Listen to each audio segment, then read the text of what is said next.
मोक्षित जी। राधे राधे। राधे राधे महाराज जी। महाराज जी, क्या ऐसा संभव है कि श्री जी मेरे लिए कोई ऐसा दुनिया रचित कर दे कि जिससे मैं 2008 और 9 में जाकर आपका पहला शिष्य बन जाऊं और सारी सेवाएं खुद ले लूं? अभी ये जो रचना है ये, ये तुम्हें बेकार लगती है क्या? अरे भाई, पहले इसी में चल। नई सृष्टि की जरूरत क्या है? इतनी भारी सृष्टि है, अनंत सृष्टि है, इसका पार थोड़ी कोई पा सकता है।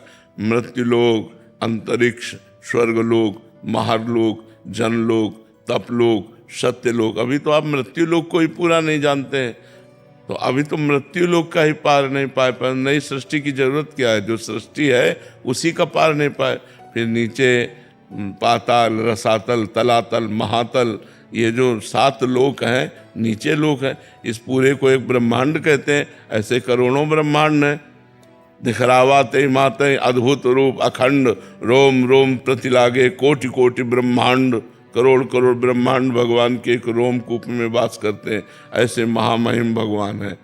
तो हमें और सृष्टि की जरूरत क्या? जो सृष्टि है इसी में हम भगवान का भजन कर लें, इसी में हम भगवान का चिंतन कर लें।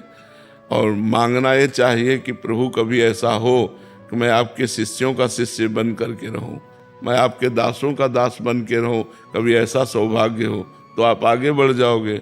और सबसे बड़े शिष्य बनना चाहोगे तो कुछ नहीं बन पाओगे। बताया ना, परमार्थ में सबसे जो अपने को जीरो समझता है वही आगे चल के हीरो बनता है, और जो पहले ही हीरो बनना चाहता है वो जीरो हो जाता है, वो फिर कुछ नहीं होता। परमार्थ में जो छोटा बना वही महान बन जाता है जाकर के। भगवान उसी को महान बना देते हैं। रचना ओम प्रकाश अवस्थी जी। राधे राधे पूज्य। महाराज जी, जब अंत में सब परमात्मा में विलीन हो जाते हैं तो पितृ और जीव आत्मा का क्या अर्थ है? अंत में परमात्मा में कोई ज्ञानी होकर थोड़ी विलीन होते हैं।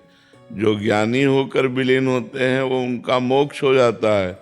जो अज्ञान की धरा में ही विलीन होते हैं, जब सृष्टि का लय होता है, तो जब पुनः सृष्टि का निर्माण होता है तो फिर वही अपनी कर्म गति में आ जाते हैं। तो बात लीन होने की जिंदा में है कि हम जिंदा में भगवदाकार लीन हो गए मनुष्य शरीर में, तो हमारा काम बन गया। मरने के बाद सृष्टि का विनाश होने पर भगवान में लय होना, वो काम बनना नहीं है।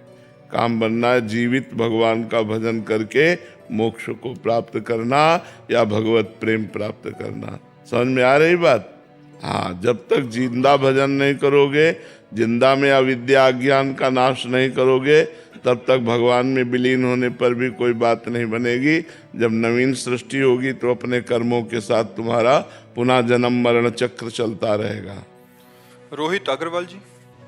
जय श्री हरिवंश। श्री हरिवंश महाराज जी। महाराज जी, आप कहते हैं कि पूर्व पाप नष्ट होते ही आनंद होगा, तो महाराज जी कोई ऐसा जानने का प्रमाण है जिससे पता चले कि पूर्व पाप कितना रह गया? वही आनंद ही प्रमाण है। जैसे जैसे पाप नष्ट होता जाएगा वैसे वैसे उत्साह भजन में बढ़ता जाएगा और आनंद की अनुभूति होने लगेगी। भगवान अच्छे लगने लगेंगे, भगवान के चरित्र का नशा हो जाएगा कि बिना भगवान की महिमा सुने, बिना चरित्र सुने आपको चैन नहीं पड़ेगा। सब में भगवान की भावना होगी, सबको प्यार करने की इच्छा होगी, सबका उपकार करने की इच्छा होगी। ये निष्पाप पुरुष के लक्षण होते हैं। जैसे जैसे पाप खत्म होता जाता है वैसे वैसे मान अपमान, लाभ हानि, सुख दुख, जय पराजय इनमें समान हो जाता है। सुख दुखे समय कृत्वा लाभा लाभो जया जयो, ये निष्पाप पुरुष का लक्षण होता है। और इसे बढ़ाए कैसे प्रभु? नाम जप करो, नाम जप करो, इसी से होगा।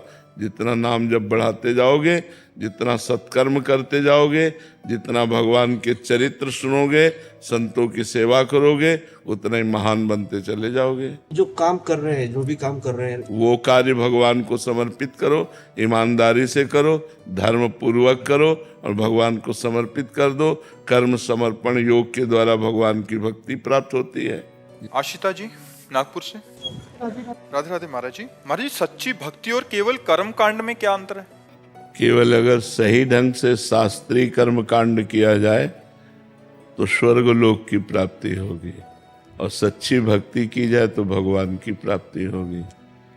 कर्म कांड की सामर्थ्य भगवान की प्राप्ति नहीं करा सकते। कर्मकांड केवल स्वर्ग तक ले जाता है।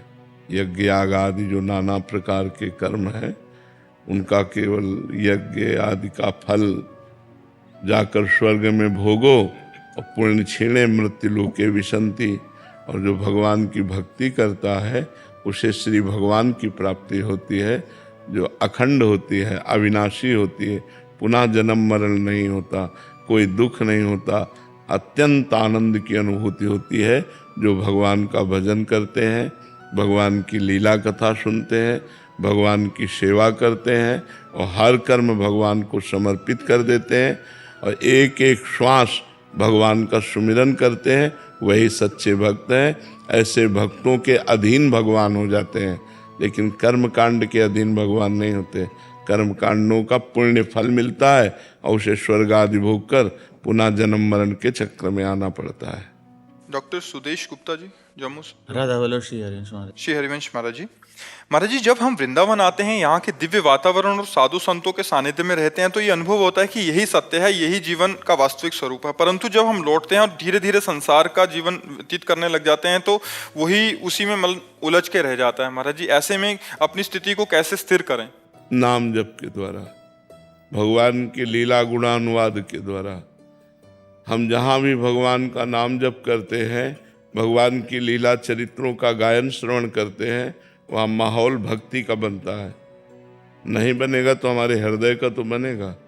जब विभीषण जी लंका में रहकर भगवान की महान भक्ति कर सकते हैं, भगवान कह रहे तुम सारीखे संत प्रिय मोरे, धरऊं देह नहीं आन निहोरे।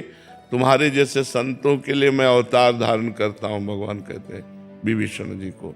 तो विभीषण जी जब साधुता धारण करके भजन लंका में कर सकते थे, तो हम फिर भारत में या विदेश में क्यों नहीं कर सकते? हमारा हृदय पावन बना रहे। एक हृदय बाहरी वृंदावन और एक हृदय अंदर वृंदावन। हमारे उर वृंदावन और माया काल जहाँ नहीं व्यापे, यहाँ माया काल नहीं व्यापे। यदि हर समय नाम जप चल रहा है, भगवान की मधुर मधुर रूप माधुरी का ध्यान हो रहा है, भगवान की लीला चरित्रों का श्रवण कथन कर रहे हैं, तो कोई प्रभाव नहीं पड़ेगा। हमारी बैटरी बराबर चार्ज रहेगी। नहीं, यहाँ क्या है, यहाँ भागवतिक माहौल है, तो यहाँ भक्ति की वृद्धि होती है। और वहाँ माया का माहौल है, तो वहाँ धीरे धीरे हमारी भक्ति क्षीण होती जाती है और हम लुभावने माया के दृश्यों में फंसने लगते हैं।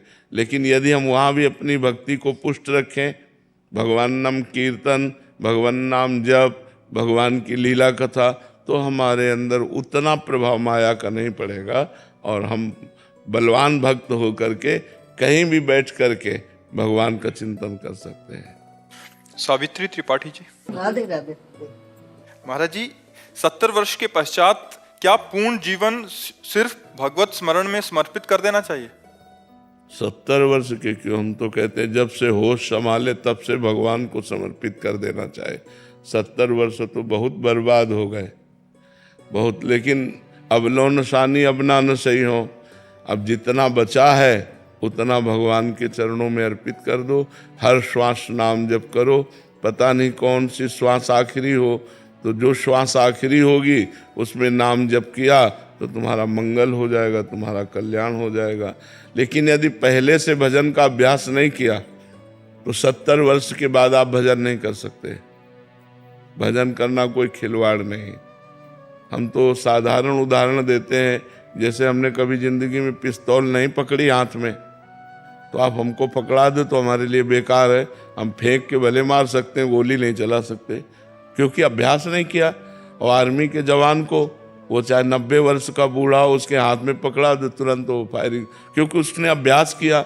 ऐसे ही यदि यौवन अवस्था में, जवानी में आपने कभी माला नहीं चलाया, कभी 10 मिनट एकांत में बैठकर भगवान का ध्यान नहीं किया, तो बुढ़ापा में ध्यान नहीं होगा। तो इसलिए हमें लगता है कि अगर थोड़ी भी बुद्धि काम कर रही हो और श्वासें जितनी हैं उतनी भगवान के चरणों में अर्पित कर दो। नहीं, मनुष्य जीवन का क्या लाभ मिला? क्या लड़का बच्चा, मकान, दुकान, रुपया, पैसा, यही मनुष्य जीवन का लाभ है? तो फिर देव दुर्लभ क्यों कहा गया? दुर्लभो मानुषो देहो, मनुष्य देह दुर्लभ है। इतना इतना तक कह दिया कि सुर दुर्लभ सदग्रंथन गावा, बड़े भाग मानुष तन पावा, सुर दुर्लभ, देवताओं को भी दुर्लभ है ये मनुष्य शरीर। किस लिए? बोले साधन धाम मोक्ष कर द्वारा, ये साधना करके मोक्ष प्राप्ति के लिए, भगवत प्राप्ति के लिए है। तो अब जो अवस्था बची है तो जबान से नाम जप करो। यज्जिह्वागे वर्तते नाम तुभ्यम, अहो वत्सो गरीयान यज्जिह्वागे वर्तते नाम तुभ्यम। यदि राधा राधा राधा, राम राम राम, कृष्ण कृष्ण कृष्ण ऐसा जिह्वा से रट रहे हो तो कोई भी हो, कहीं भी हो, किसी भी अवस्था के हो, तुम्हारा मंगल निश्चित हो जाएगा। प्रेम जी अहमदाबाद से। जय जय श्री श्री हरिवंश महाराज जी। महाराज जी, गुरुदेव की कृपा कब, कैसे और क्यों होती है? कुछ नहीं कही जा सकती है, कुछ नहीं कही जा सकती है।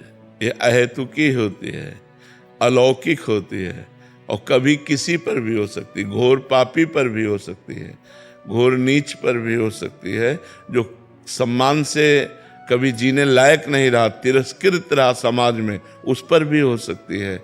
कभी भी किसी पर न जाने कौन से गुण पर दया निधि रिझ जाते हैं। अहेतुकी कृपालु है, कब कहाँ कृपा हो गई। तो ऐसे गुरु की शरणागति, गुरु का आश्रय, गुरु की कृपा कब किस पर हो जाए इसको नहीं कहा जा सकता। जिसे आप बहुत नीच समझते हो, कुछ नहीं समझते हो, उसी पर कृपा हो गई तो बहुत बड़ा वो संत हो जाएगा।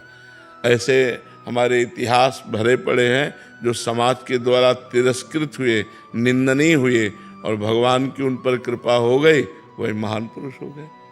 अब चिंतामणि वैश्या में इतने आसक्त थे बिल्व मंगल जी कि उसको देखे बिना जी नहीं सकते थे। मतलब घोर अपराध। उनका ब्याह हुआ, उनकी पत्नी पातिव्रत धर्म वाली, कभी एक बार देखा भी नहीं, और उसी पत्नी के आभूषण सब ले करके चिंतामणि वैश्या को दिया। वैश्या में इतने आसक्त थे कि वो मतलब, और जब धन खत्म हुआ तो वैश्या किसकी, ठोकर लगा करके जब बाहर कर दिया, तो जब घायल चित्त होता है ना, देखो सबको प्यार की जरूरत होती है। आप देखो कोई भी हो, जैसे बूढ़ा आदमी भी है ना, तो उसको अपने बच्चे बहुओं के प्यार की जरूरत है। उसको अनाथालय में भोजन की जरूरत नहीं है, उसे प्यार की जरूरत है। अब जब इतना बड़ा प्यार और ठोकर मार दिया उसी प्यार ने, अब कहीं जगह नहीं, तो जब किसको कहीं जगह नहीं मिलती ना, तो एक जगह होती भगवान की। भगवान श्री कृष्ण के चरणों का आश्रय ले। वो जानते हो क्या कहे गए? बिल्व मंगलाचार्य, बिल्व मंगलाचार्य कहे गए भगवान के। अब वो घायल चित्त जब भगवान में लगा तो वैसे ही प्यार भगवान से किया। भगवान तो प्यार ही चाहते हैं। गोस्वामी तुलसीदास जी अपनी पत्नी को इतना प्यार करते थे, वो जी नहीं सकते थे, एक मिनट का भी वियोग बर्दाश्त नहीं करते थे। और जब उनका उपदेश हुआ उनकी पत्नी का कि जितना आप इस शरीर से प्यार करते हो, चाम से, उतना राम से प्यार करते, तो निहाल हो जाते। बस कदम राम की तरफ ऐसा बढ़े कि गोस्वामी तुलसीदास महान। तो बहुत से ऐसे हमारे इतिहास भरे हुए हैं कि जो जग गए, जब कृपा हुई और जग गए तो महापुरुष बन गए, ब्रह्म ऋषि बन गए, महात्मा बन गए। तो भगवान की कृपा कब पर कैसे हो जाए कुछ कहा नहीं जा सकता। सौरभ जी फिरोजाबाद से। राधे राधे। राधे राधे महाराज जी। महाराज जी, यदि हम किसी धार्मिक स्थल पर जाते हैं तथा धार्मिक कार्य करते हैं, उससे पहले हमारे घर में गृह क्लेश एवं अड़चन सी आने लगती है, हमारा मन करता है हम उस कार्य को ना करें एवं धार्मिक स्थल पर ना जाएं, या ऐसा कोई सिद्धांत है क्या? नहीं, सिद्धांत नहीं है, पाप प्रबल है। जब पाप प्रबल होते हैं तो पापवंत कर सहज स्वभाव, भजन मोर ते भाव न काऊ, जो पे दुष्ट हृदय सोई होई, मोरे सन्मुख आव की सोई। जब हमारे कोई पूर्व के पाप प्रबल होते हैं तो वो विघ्न डाल देते हैं, हम मंगल कार्य नहीं कर पाते, हम मंगल कार्यों की जगह में नहीं जा पाते, हम भगवत अनुष्ठान नहीं कर पाते। पर यदि अपने घर में नाम कीर्तन करो आप। गुरुदेव, मैं आपके पास भी आ रहा था जी, तब भी बहुत रुकावटें आ रही थी, आज भी आपके पास। हाँ, हमारी बात मान लो। नाम संकीर्तनम यस्य सर्व पाप प्रणाशनम, प्रणामो दुख शमनम, तम नमामि हरिम परम। यदि आप भगवान का नाम कीर्तन अपने घर में 10-20 मिनट शुरू करें जो भी नाम प्रिय लगे आपको और नाम कीर्तन करें तो सब विघ्न नष्ट होते चले जाएंगे। जहाँ भगवान का नाम की गर्जना की जाती है वहाँ कलयुग का कोई प्रभाव नहीं पड़ता। शुभ अशुभ विनायकों का जिते विनायक शुभ अशुभ, विघ्न करे नहीं कोई, विघ्न करे नहीं कोई, डरे कलिकाल कष्ट भय, हरे सकल संताप, हरस हरिनाम जपत जय, उसकी विजय हो जाती है। बस बात मान लो। अब आज का समाज ऐसा है, पाखंड में ज्यादा फंस रहे हैं, अध्यात्म को स्वीकार कम कर रहे हैं, क्योंकि वो सोचते हैं हमें कुछ करना ना पड़े और पैसा दे के काम बन जाए। तो काम नहीं बनने वाला, जैसे तुम्हारा पैसा वैसे वहां से सामान मिलेगी। भगवान नाम कीर्तन स्वयं करो, एक अध्याय भागवत का घर में पाठ करो, ठाकुर जी को भोग लगाओ, देखो अभी आनंद आने लगेगा। घर को ही धर्म स्थान बना लीजिए, घर को ही तीर्थ बना लीजिए, घर में ठाकुर जी विराजमान कर लीजिए, उनकी आरती पूजा भोग कीजिए, नाम कीर्तन कीजिए, एक अध्याय भगवान की कथा कहिए, अभी माहौल सब आनंदमय हो जाएगा। सुकांता जी कोलकाता से। तेजस्वी हरिवंश।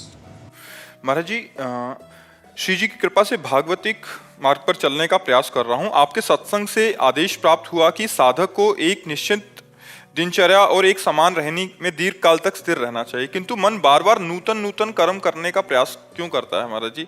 इसका स्वभाव है एक जगह न लगना। ये नवम नवम भोग, नवम नवम कर्म, ये नवम नवम चाहता है। आज इस व्यक्ति से कल उस व्यक्ति से, आज इस वस्तु से कल उस वस्तु से, आज इस स्थान में कल उस स्थान में। वही बहादुर है जो इसको रोक कर एक जगह परमात्मा में लगा दे, भगवान में लगा दे, प्रभु में लगा दे, वही बहादुर है। वही साधक है जो मन को रोक ले। मन को रोक लिया तो सब काम बन गए ना। मन की तरंग मार दे, बस हो गया भजन। तो तरंगे नवम नवम इसकी निकलती रहती हैं। तो जब भजन करो, नाम जप करो और ये तरंगे निकाले और उसको उस समय उदासीन भाव से हटाओ। नहीं, ये सब असत है, ये सब असत है। और निरंतर भजन, तब वो धीरे धीरे लगने लगेगा, धीरे धीरे लगेगा। सातु दीर्घ काल निरंतर सत्कार सेवितो दृढ़ भूमि, पातंजलि योग। जो दीर्घ काल तक निरंतर सम्मान पूर्वक भगवान का नाम जप करता है, उसका मन दृढ़ भूमि, उसका मन दृढ़ हो जाता है, निश्चल हो जाता है, अचल हो जाता है।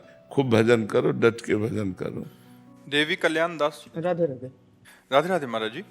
महाराज जी, जब गुरु एक ही हैं तो विविध शास्त्रीय शब्दावली जैसे विश्व गुरु, जगत गुरु, सदगुरु क्यों हैं? क्या इनमें कोई भेद है भागवतिक स्थिति के अनुसार? कुछ भेद नहीं, वो एक ही परम तत्व है।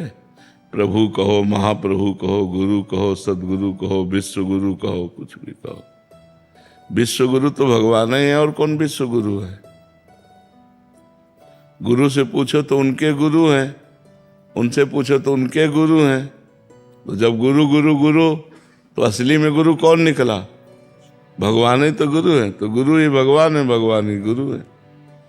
अब उन्हें चाहे विश्व गुरु कुछ कहो, सदगुरु कहो, गुरु कहो, जो भी मनावे सो कहो, ये तो सब टाइटल है।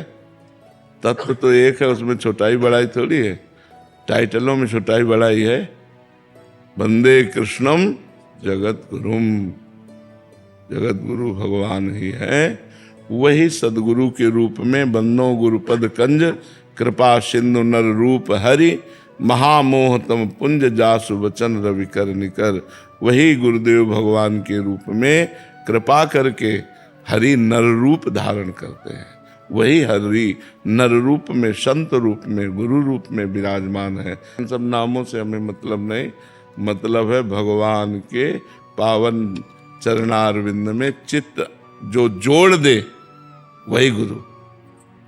जो हमारा चंचल मनिन मन भगवान के चरणों में अपनी सामर्थ्य से जोड़ दे, वही गुरु, वही सदगुरु, वही विश्व गुरु, वही जगत गुरु।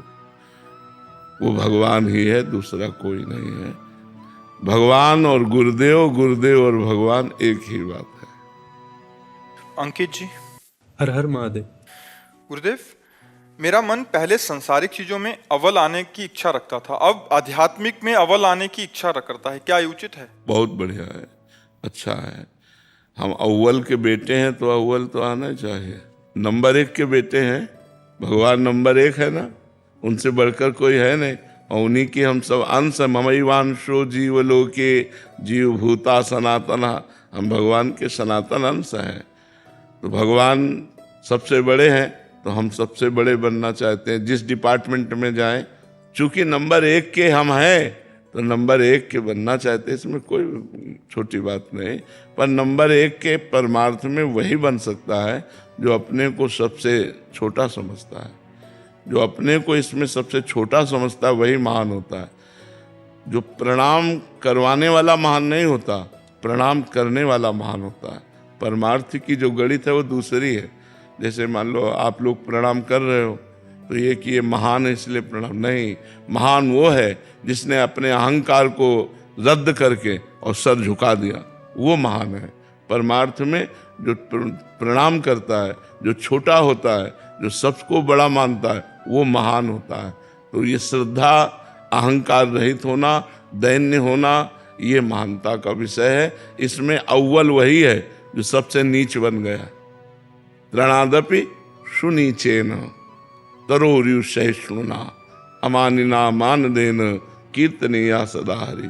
जो अपने को तृण से नीच समझता है वही अव्वल नंबर में पहुंच पाएगा। जो अपने को कुछ समझता है, माया उसे परास्त कर देगी। जो अपने को सबसे छोटा समझता है वही महान होता है परमार्थ में।